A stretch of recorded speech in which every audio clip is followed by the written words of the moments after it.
평생을 자식을 위해 살아온 70세 여성, 강정자 할머니의 이야기입니다. 어느 날, 그녀는 충격적인 사실을 깨닫게 됩니다. 자신이 그토록 사랑하고 희생했던 딸들에게 그저 필요할 때만 불려지는 존재였다는 것을. 과연 강정자 할머니는 어떤 선택을 하게 될까요?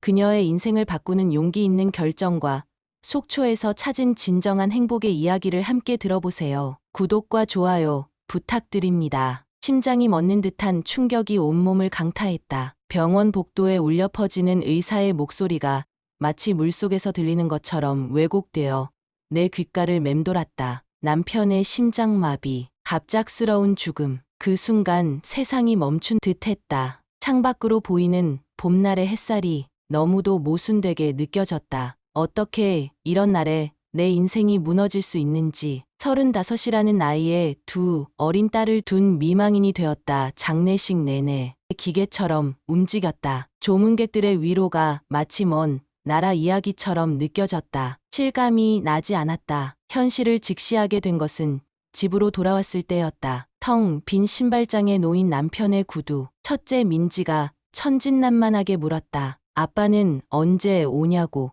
그 질문에 처음으로 무너졌다. 폭풍우처럼 눈물이 쏟아졌다. 두 딸을 품에 안고 울었다. 하지만 그날 밤 아이들이 잠든 후 가계부를 펼쳤을 때 또 한 번 현실에 직면했다.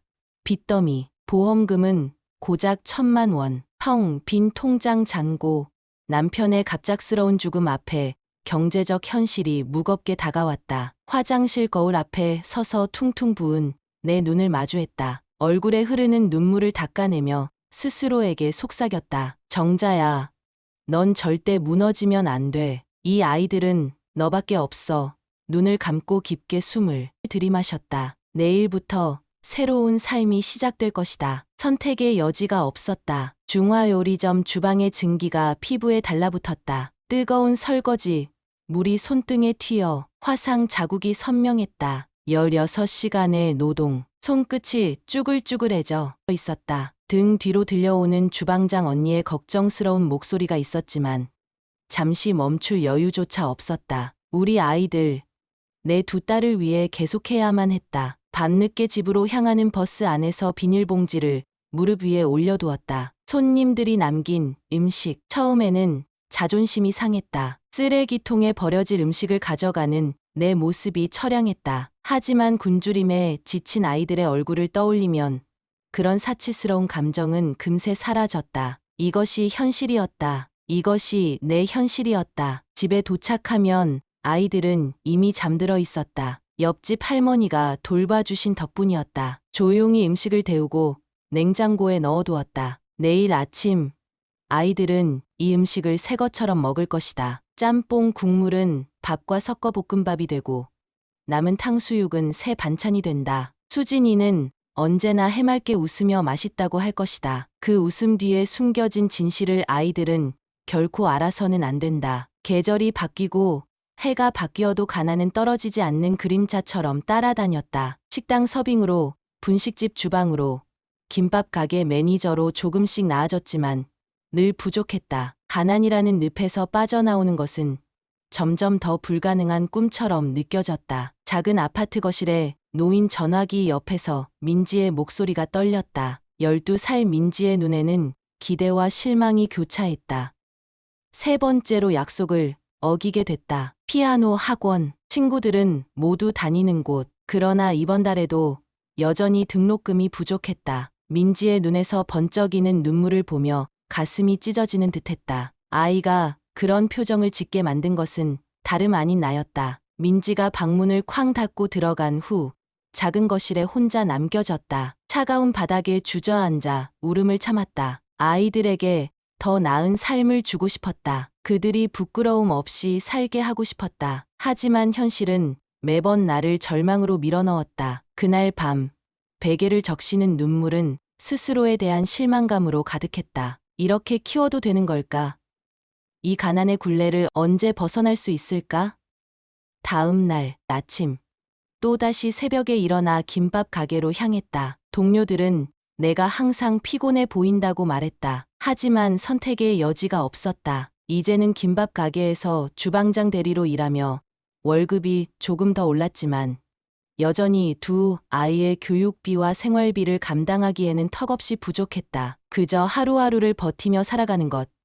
그것이 내 삶의 전부였다. 채광이 좋은 거실에서 민지가 뛰어들어왔다. 그녀의 얼굴에는 믿을 수 없는 기쁨이 가득했다. 서울대 합격, 15년간의 악전고투가 마침내 결실을 맺는 순간이었다. 온몸에 전기가 흐르는 듯한 기쁨이 느껴졌다. 자랑스러움이 가슴을 가득 채웠다. 하지만 곧 등록금 고지서를 보고 현실로 돌아왔다. 1,000만 원이라는 숫자 앞에 온몸에 힘이 빠지는 느낌이었다. 등록금을 마련하기 위해 전세금을 빼기로 결정했다. 더 작은 월세방으로 옮기는 대신 민지에게 미래를 주기로 했다. 옮겨간 집은 지하의 반지하 방이었다. 축축한 벽지와 곰팡이 냄새가 코를 찔렀다. 수지는 적응하는데 시간이 걸렸다. 하지만 이것이 우리가 택할 수 있는 최선이었다. 아이들이 알아채지 못하도록 거짓말을 했다. 학교와 가깝다고, 관리하기 더 쉽다고,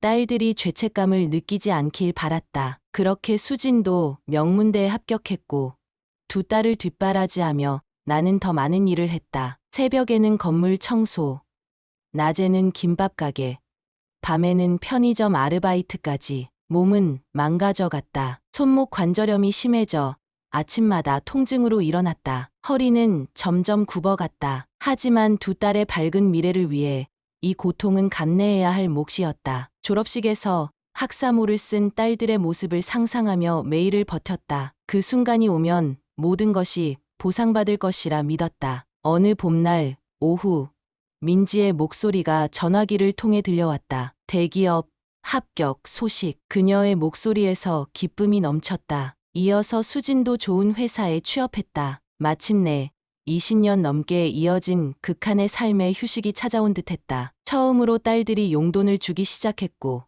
일을 그만두고 집에서 쉴 수 있게 되었다. 하지만 쉬는 법을 잊어버린 나에게 갑작스러운 여유는 오히려 공허함으로 다가왔다. 할 일 없이 텔레비전만 보며 보내는 시간들, 누구를 위해 사는지 모르는 공허함이 밀려왔다. 삶의 목적을 잃은 듯했다. 그러던 중 민지의 결혼 소식을 들었다. 정우라는 남자와 약혼했다는 것이다. 민지의 얼굴에는 행복이 가득했다. 하지만 내 마음 한구석은 불안했다. 결혼식, 신혼집, 가구, 얼마나 많은 돈이 필요할까?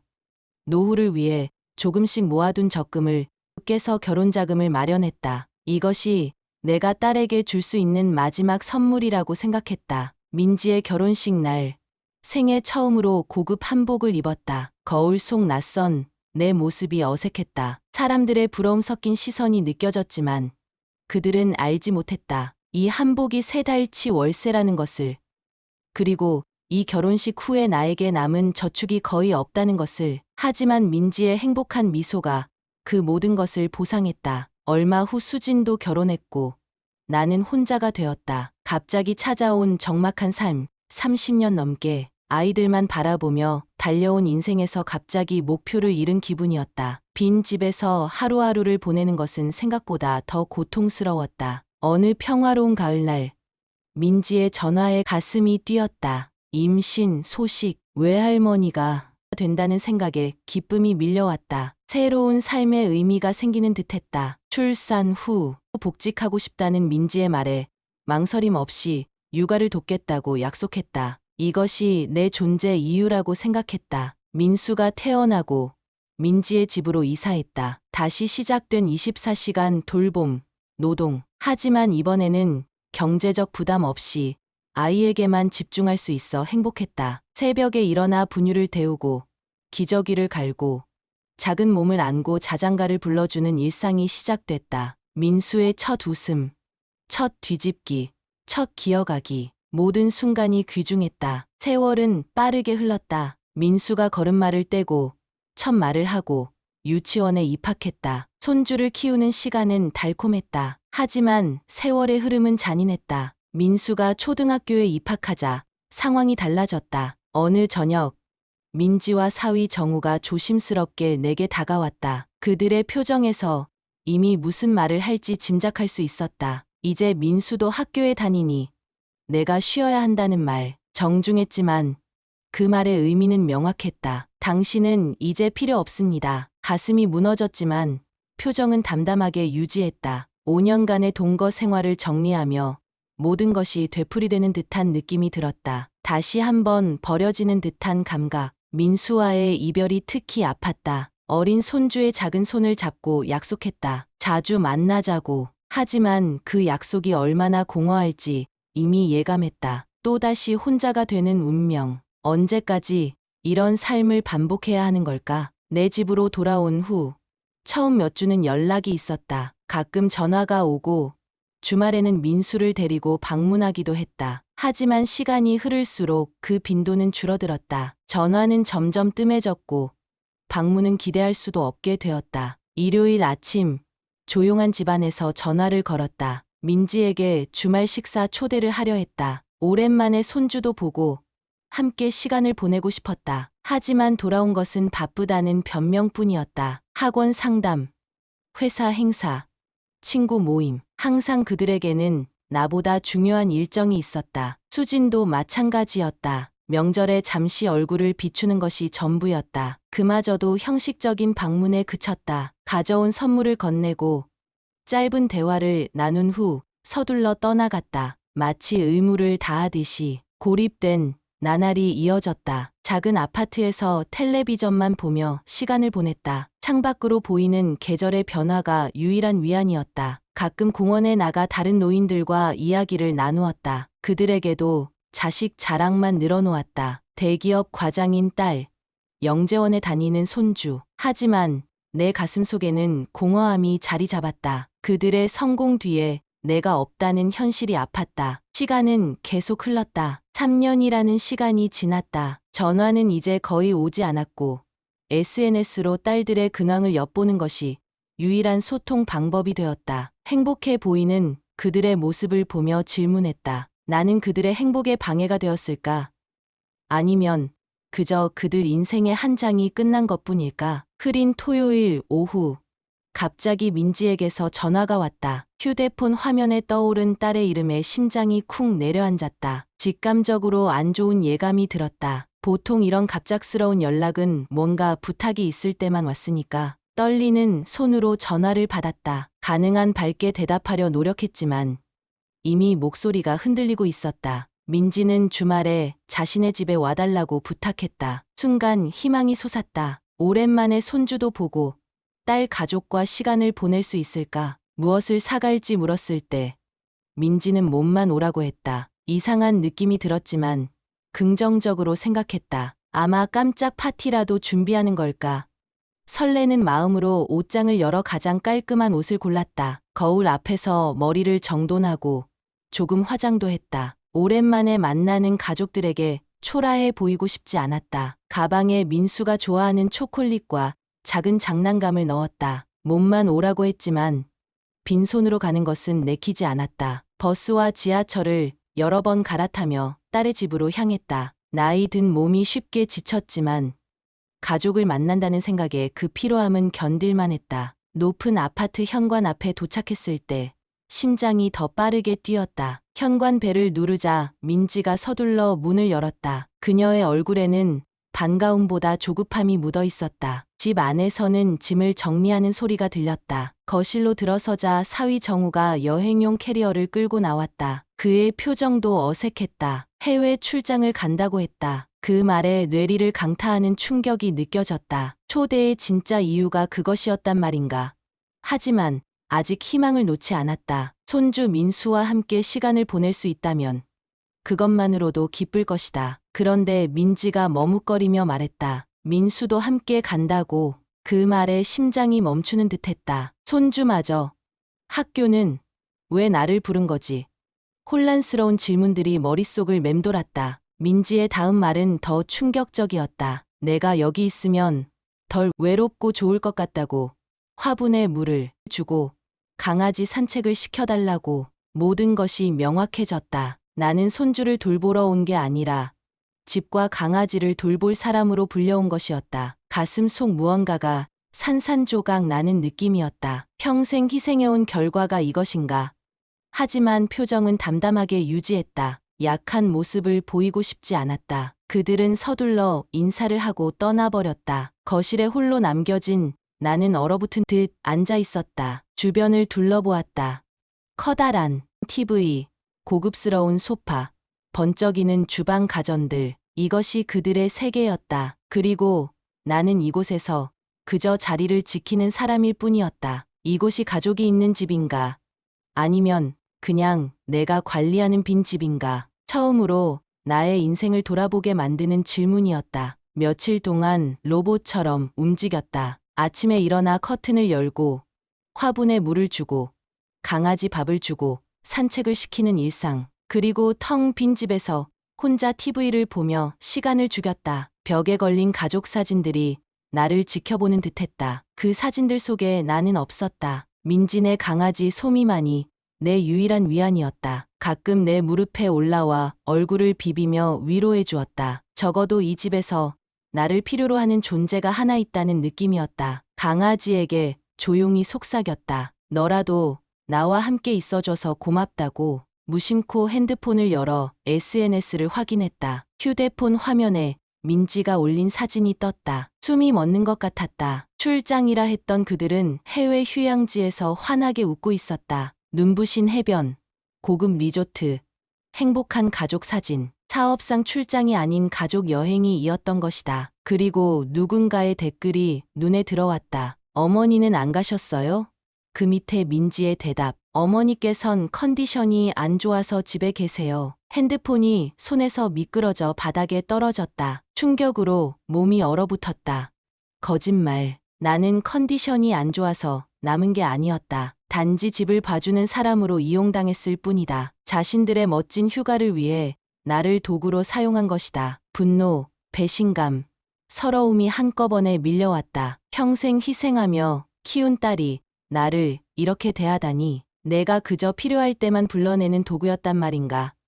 창밖을 바라보니 하늘은 아이러니하게도 맑고 푸르렀다. 그 순간 70년의 삶이 스쳐 지나갔다. 젊은 시절부터 오직 가족을 위해 살아온 시간들, 남편의 죽음 이후 혼자서 두 딸을 키우기 위해 모든 것을 희생했던 나날들, 그리고 지금 딸들의 삶에서 나는 단지 필요할 때만 불러내는 존재가 되어 있었다. 갑자기 깨달음이 찾아왔다. 더 이상은 안 된다. 이대로 살아갈 수 없다. 창가에 서서 깊은 숨을 들이마셨다. 이제 변화가 필요했다. 내 인생을 위한 변화. 밤새 생각했다. 침대에 누워 천장을 바라보며 내 인생을 되돌아보았다. 70년 동안 단 한 번도 나를 위해 살아본 적이 없었다. 항상 남편을 위해, 딸들을 위해, 그리고 이제는 손주를 위해 살았다. 하지만 더 이상은 안 된다는 결심이 마음 깊은 곳에서부터 솟아올랐다. 새벽녘, 조용히 일어나 캐리어를 꺼냈다. 결단력 있게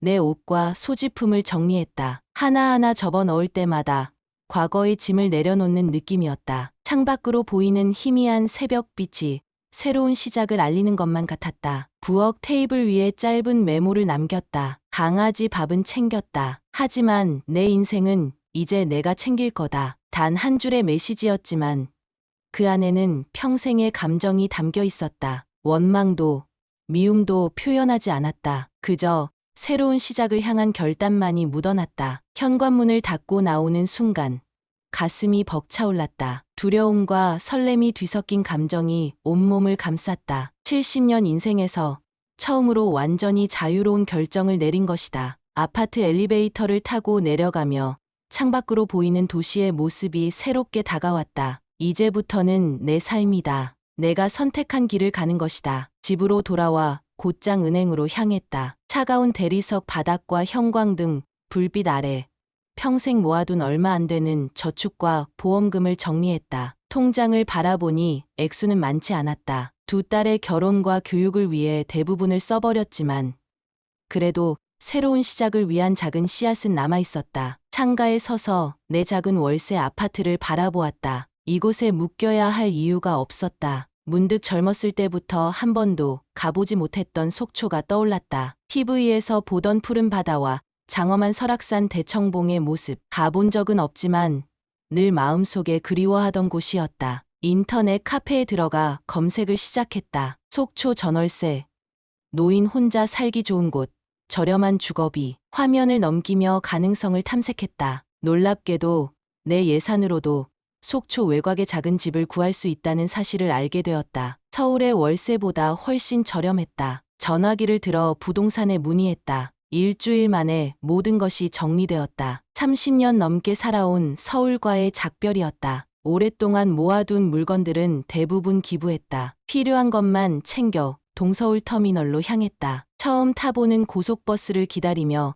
가슴이 두근거렸다. 마치 어린아이처럼 설렜다. 버스 창문 너머로 보이는 산과 들, 그리고 점점 가까워지는 동해의 모습은 마치 다른 세계로 들어서는 것 같았다. 차창 너머로 스쳐 지나가는 풍경들이 내 마음을 자유롭게 했다. 평생 처음 느껴보는 자유로움에 눈물이 흘렀다. 뒤로는 점점 작아지는 서울의 흔적.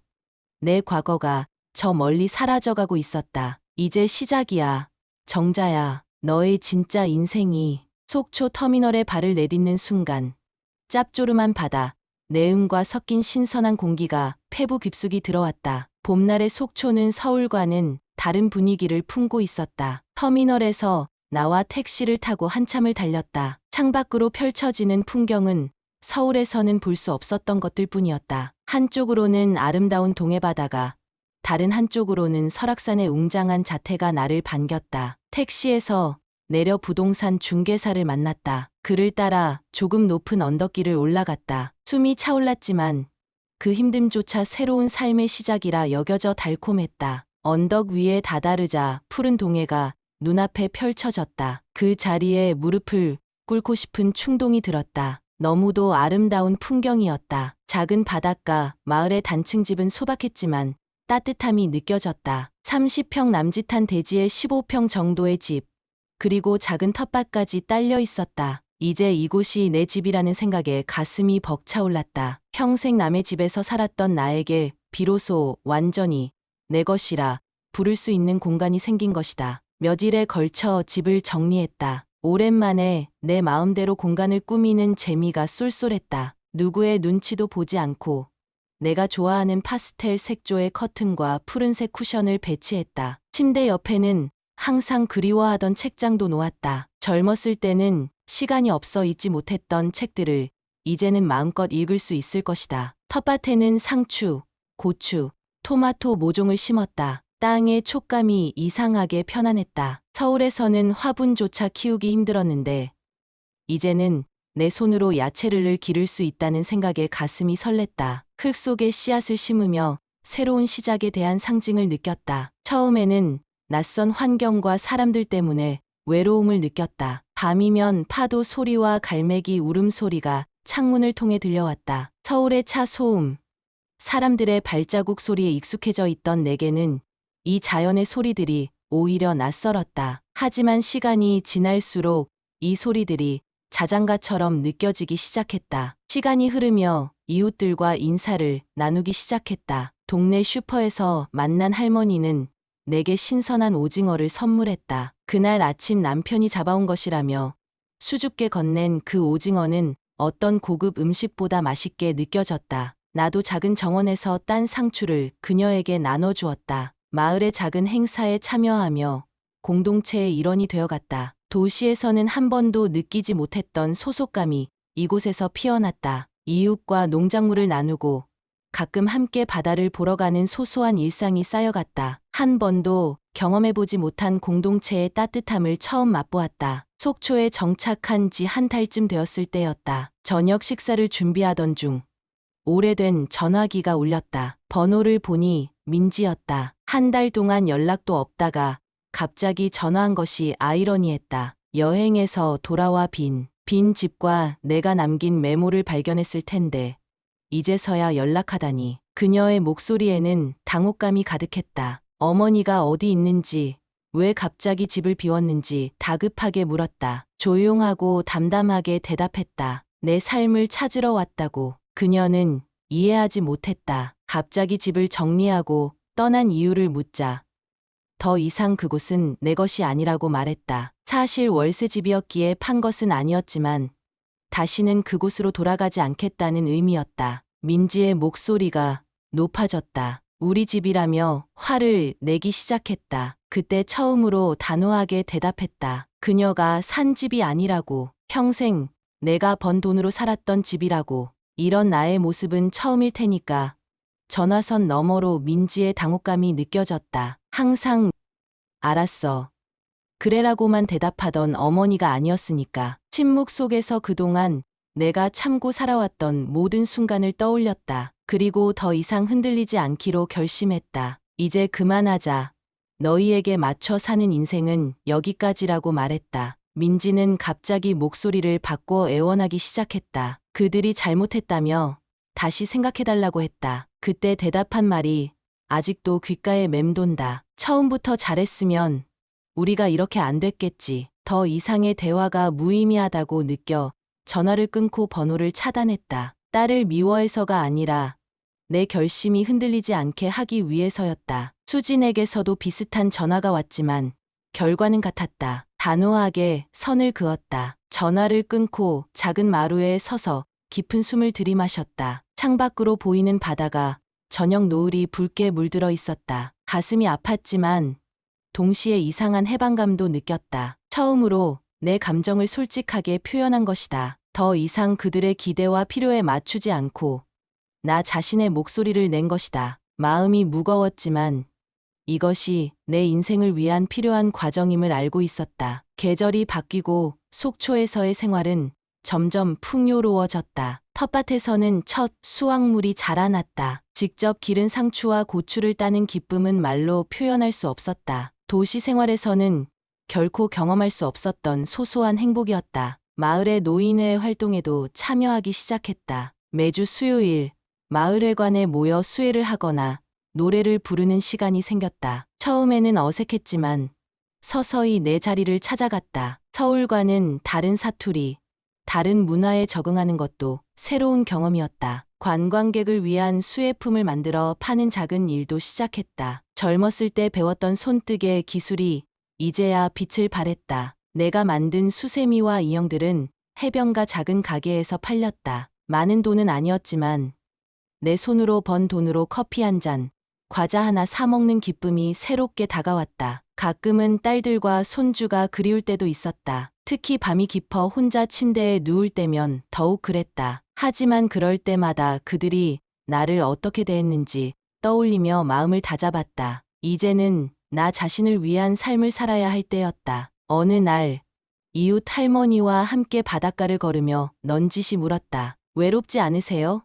잠시 생각하다 대답했다. 가끔은 그래요. 하지만 이전의 외로움과는 달라요. 이건 내가 선택한 외로움이니까요. 그녀는 이해한다는 듯 고개를 끄덕였다. 70세, 대부분이 인생의 끝자락이라고 생각하는 나이에 나는 오히려 새로운 시작을 맞이했다. 그 어느 때보다 자유롭고 행복했다. 텃밭에서 직접 기른 채소로 식사를 준비하고 작은 마당에서 동해를 바라보며 커피를 마시는 아침 시간은 이제 내 하루의 가장 소중한 순간이 되었다. 차가운 겨울바람이 창문을 흔드는 12월의 어느 날이었다. 우편함을 확인하러 나갔을 때 처음으로 편지 한 통이 들어있었다. 서울 소인이 찍힌 봉투.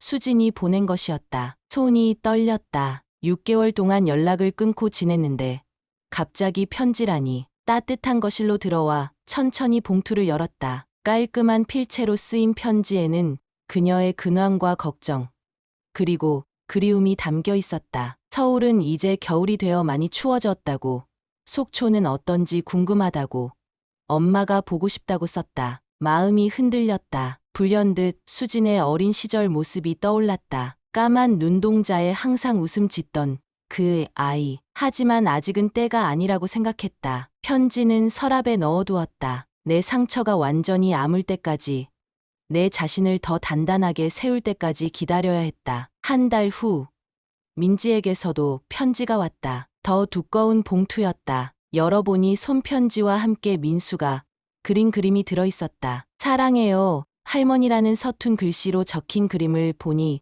눈시울이 붉어졌다. 민지는 그동안 자신들이 얼마나 엄마를 당연하게 생각했는지, 얼마나 잘못했는지 진심 어린 사과를 담았다. 마음이 조금씩 부드러워지고 있음을 느꼈다. 분노와 서운함은 여전했지만 날카로운 가시는 무뎌진 듯했다. 속초에서의 평화로운 삶이 내 마음의 상처도 조금씩 치유해주고 있었던 것 같다. 하지만 아직은 그들을 만날 준비가 되지 않았다. 따스한 햇살이 비치는 바다를 바라보며 중얼거렸다. 언젠가는 만나겠지. 그리움과 서운함 사이에서 흔들렸지만 결국 편지는 서랍에 함께 넣어두었다. 눈앞에 펼쳐진 푸른 동해가 마음을 진정시켰다. 이곳에서 찾은 평화를 조금 더 지키고 싶었다. 봄비가 내리던 어느 날 아침, 문을 두드리는 소리가 들렸다. 이웃일 거라 생각하고 문을 열었는데 그 자리에 민지와 민수가 서 있었다. 순간 심장이 멎는 듯했다.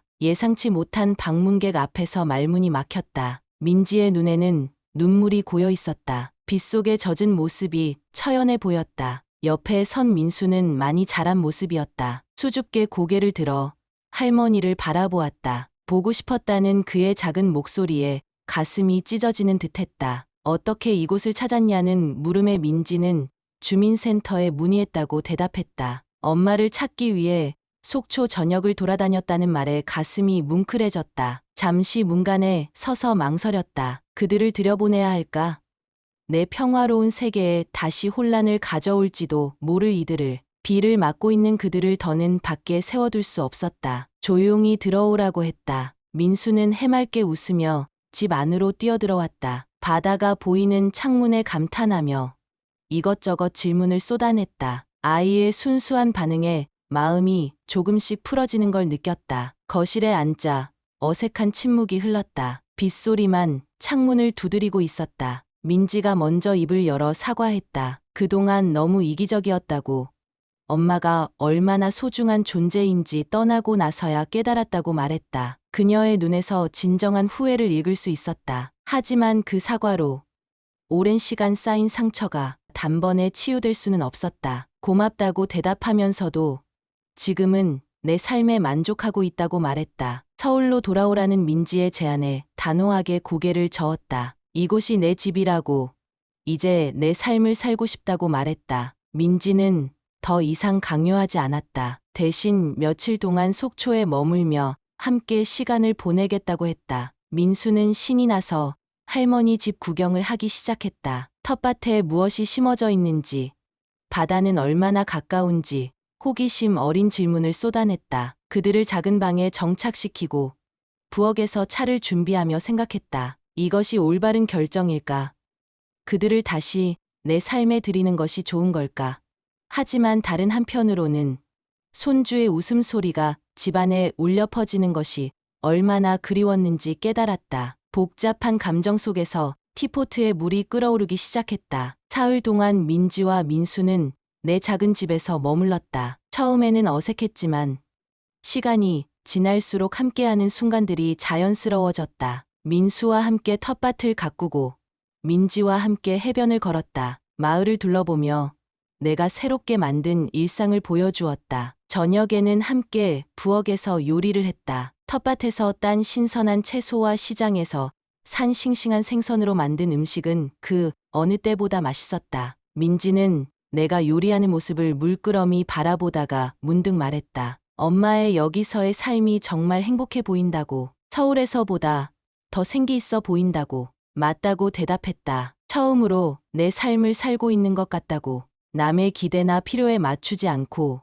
온전히 내가 원하는 대로 살아가는 자유로움을 말했다. 민지의 눈에서 이해의 빛이 스쳐 지나갔다. 그녀도 바쁜 서울 생활 속에서 진정한 행복이 무엇인지 고민하고 있는 듯했다. 마지막 날, 떠나기 전에 민지가 조심스럽게 제안했다. 정우도 정말 미안하게 생각하고 있으며 수진도 엄마를 만나고 싶어 한다고. 다음에는 모두 함께 와도 되겠냐고 물었다. 잠시 생각한 후 대답했다. 좋다고. 하지만 서울로 돌아가라는 얘기는 하지 말라고. 그렇게 약속하며 그들은 떠났다. 비가 그치고 햇살이 비치는 아침이었다. 작은 대문 앞에서 민수는 내 목을 꼭 안았다. 다시 올 거라고, 할머니가 보고 싶을 거라고 말했다. 민지는 고개를 숙여 인사했다. 그녀의 눈에는 미안함과 감사함이 공존했다. 그들이 떠난 후 집으로 돌아와 창가에 서서 깊은 숨을 들이마셨다. 다시 혼자가 되었지만 이번에는 달랐다. 예전의 외로움이 아닌 스스로 선택한 고요함이었다. 창밖으로 보이는 바다는 더욱 푸르고 평화로워 보였다. 삶의 소용돌이를 견뎌낸 후의 고요함 같았다. 태풍이 속초를 강타한 날이었다. 창문이 덜컹거리고 바람이 울부짖는 소리로 밤새 잠을 설쳤다. 평생 서울에서만 살던 나에게 동해안의 태풍은 낯설고 두려운 존재였다. 혼자 이 작은 집에서 태풍을 맞는다는 것이 불안했다. 새벽녘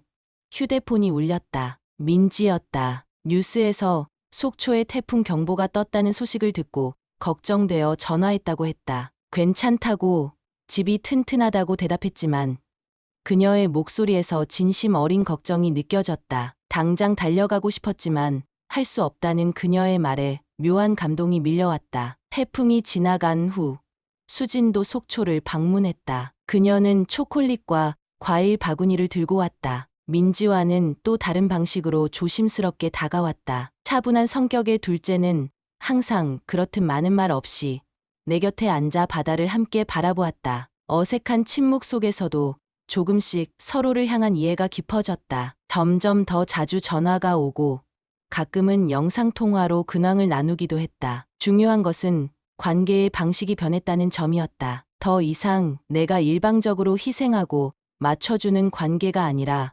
서로의 삶을 존중하는 관계로 변화했다. 민지가 어느 날 전화로 물었다. 엄마, 이번 주말에 저희가 속초에 놀러 가도 될까요?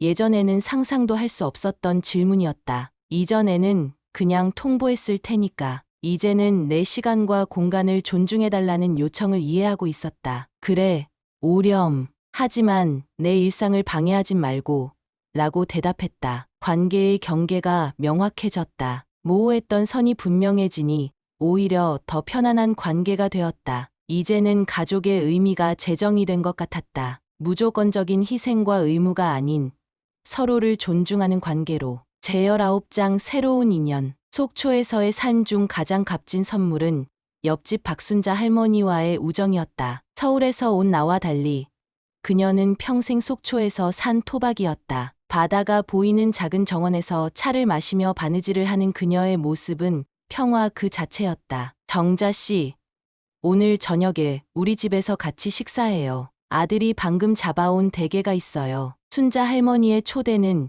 이제 일상이 되었다. 나도 텃밭에서 수확한 채소를 들고 종종 그녀의 집을 방문했다. 처음으로 동년배 친구가 생긴 것이다. 생각해보면 서울에서는 항상 돈 벌기 바빠 친구를 사귈 시간조차 없었다. 순자 씨도 자식들 때문에 서운한 적 많으셨어요. 진솔한 대화가 오갔다. 그녀의 지혜가 내게 큰 위로가 되었다. 그럼 없는 사람이 어디 있겠어. 하지만 내가 행복해야 자식들도 행복한 거야. 그녀는 따님이 미국으로 이민 간 후 혼자 속초에 남아 사는 사연을 들려주었다. 우리는 서로의 인생 이야기를 나누며 공감대를 형성했다. 정자 씨, 우리 내일 외홍치 해수욕장 가볼까요? 이 시간에 가면 관광객도 별로 없어요. 순자 할머니와 함께하는 소소한 나들이는 큰 즐거움이었다. 서로의 인생 이야기를 나누고 속초의 명소를 탐방하고 때로는 그저 모래사장에 앉아 파도 소리를 들으며 시간을 보냈다. 그녀를 통해 깨달았다. 진정한 가족은 혈연만으로 만들어지는 것이 아니라 서로를 이해하고 존중하는 마음으로 만들어진다는 것을. 정자 씨, 일출 보러 갈까요? 오늘은 정말 장관일 거예요. 새벽 4시, 순자 할머니의 전화에 벌떡 일어났다. 잠옷 위에 외투만 걸치고 서둘러 해변으로 향했다. 동쪽 하늘이 붉게 물들기 시작했다. 파도 소리만 들리는 고요한 새벽. 우리는 모래사장에 앉아 기다렸다. 점점 붉어지는 수평선 너머로 태양의 가장자리가 모습을 드러내기 시작했다. 순간 탄성이 절로 나왔다.